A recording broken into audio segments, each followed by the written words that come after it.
Hello বন্ধুরা, গ্রাম বাংলার football খেলা এখন এই মরশুমে ফুটবল খেলা চলছে। এখন গ্রামের ছোট বড় সকল মাঠেই আপনারা দেখতে পারবেন এরকম গ্রামের ফুটবল খেলা, যা গ্রামের এক প্রান্ত থেকে অন্য প্রান্তের ছেলেরা তারা আসে এবং সেই মাঠের সেই এক বছর পুরো অপেক্ষার পরে কিন্তু তারা এই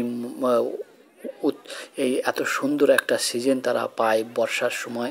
এবং এই সবুজ ঘেরা মাঠে খেলার যে কতটা আনন্দ তা একমাত্র গ্রামের ছেলেরাই বুঝতে পারবে। যে এই এত সুন্দর সবুজে ঘেরা আকাশে মেঘ, ঝিরিঝিরি বৃষ্টি, তার মধ্যে দিয়ে যে খেলার যে উপভোগ করার যে আনন্দটা, সেটা একমাত্র গ্রাম বাংলার ছেলেরাই একমাত্র উপভোগ করতে পারে।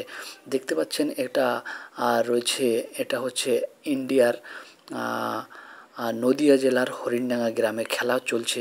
এটা এই গ্রামের মধ্যেই একটা সুন্দর একটা মাঠ আছে, যেটা স্কুল মাঠ। সেই এখানে প্রাইমারি স্কুল আছে, সেই প্রাইমারি স্কুলের সামনেই খুব বড় একটা মাঠ আছে। সেই মাঠেই প্রতি বছর কিন্তু খেলা হয়। প্রতি বছর বিকালবেলা তো পাড়ার ছেলেরা খেলাধুলা করে এবং টুর্নামেন্টেরও আয়োজন করা হয়।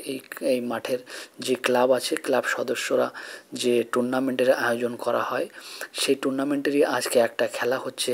খুবই সুন্দর, অসাধারণ দেখতে পাচ্ছেন আপনারা। সবুজে ঘেরা চারিপাশে বাগান, সবুজের বাগান, তার মাঝখানে কিন্তু অতি সুন্দর একটা গ্রামের ঐতিহ্যময় মাঠ।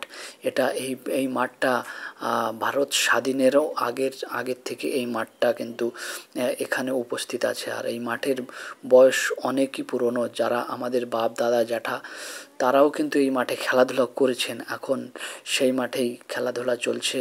তাদের পুত্র নাতি নাতনি তারা সবাই এই মাঠে কিন্তু এখন খেলাধুলা করছেন। এবং এই মাঠের একটা বৈশিষ্ট্য, এখান থেকে অনেক মানুষ দৌড়ে বা করে অনেক